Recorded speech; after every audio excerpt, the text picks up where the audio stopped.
If heavy base makeup feels too much, this minimal makeup routine is perfect for you. We are keeping the skin breathable while still looking refined and intentional. Let's begin. Today, I'm using one of my favorite brightening pans, so just to perfect the skin without covering it. And I'll show you exactly where and where not to apply it. This product is not a heavy concealer, it's a brightening pan and you have to treat it like one. The texture is very lightweight, fluid, and almost serum-like. It melts into the skin and reflects light instead of masking everything underneath. And that's why placement matters so much. The first shade is yellowish. I use it under the eyes, especially in the inner corners where most of us have that bluish shadow. I use shade 2 around the nose, especially on the red areas near the nostrils. And if needed, I'll also apply a small amount on the center of the chin and the middle of the forehead. Then I blend gently with a small brush or a fingertip, just keeping it concentrated only where correction is needed. This keeps the under eye fresh, lifted, and skin-like. Again, very targeted placement. This is not a full face application, and the beige tone softly evens out the redness while still looking like bare skin. Because this formula is so lightweight, it's perfect for minimal makeup, no foundation days, natural, real skin looks, and subtle brightening.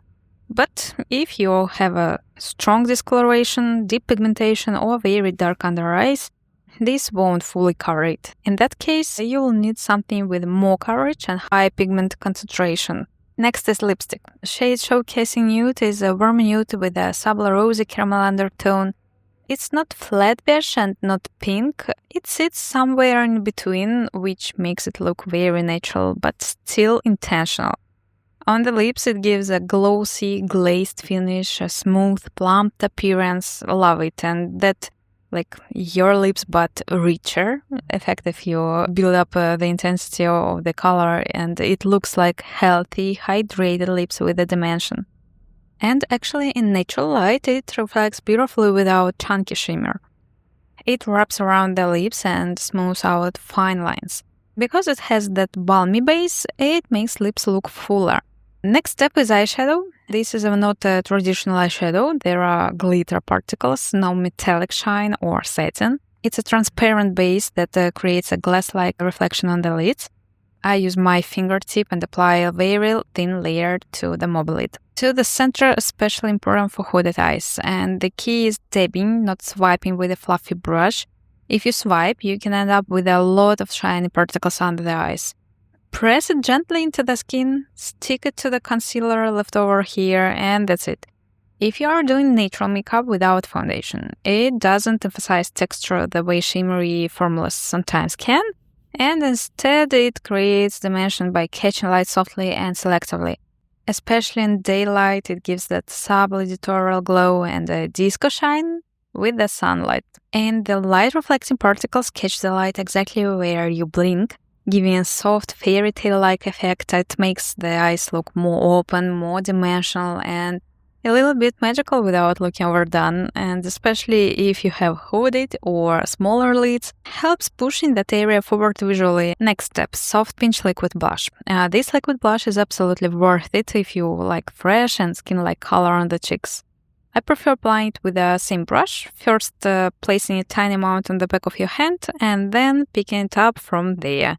This helps control pigment because this formula is very concentrated and one dot too much can already be more than you need. When you transfer it to the cheeks, tap it gently rather than dragging.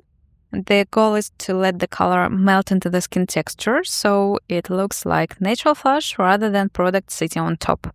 And the pigmentation is strong but buildable, which means you can start extremely minimal and slowly increase intensity if you want a more visible cheek color.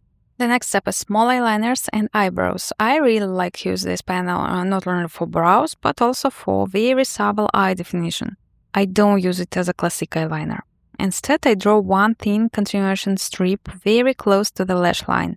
The goal is not to create a visible line, but to slightly deepen the lash root area.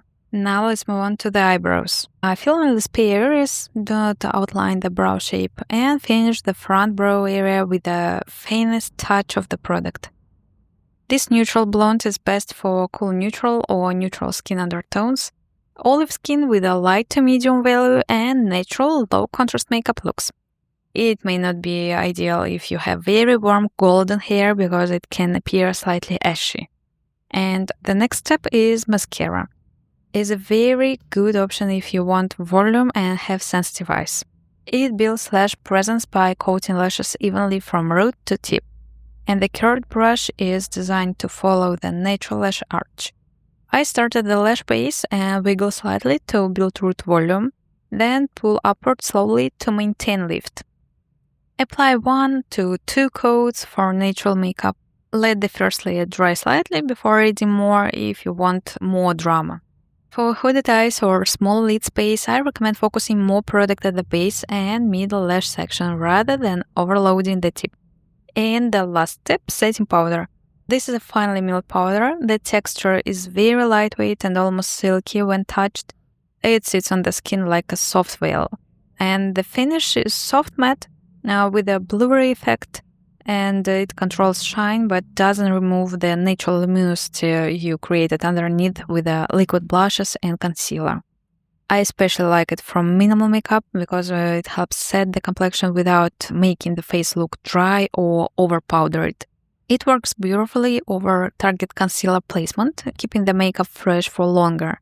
And also, I recommend using a fluffy brush and apply it only to zones where you need setting, like under the eyes, very light dusting, around the nose, and maybe center of the forehead if needed, and chin area.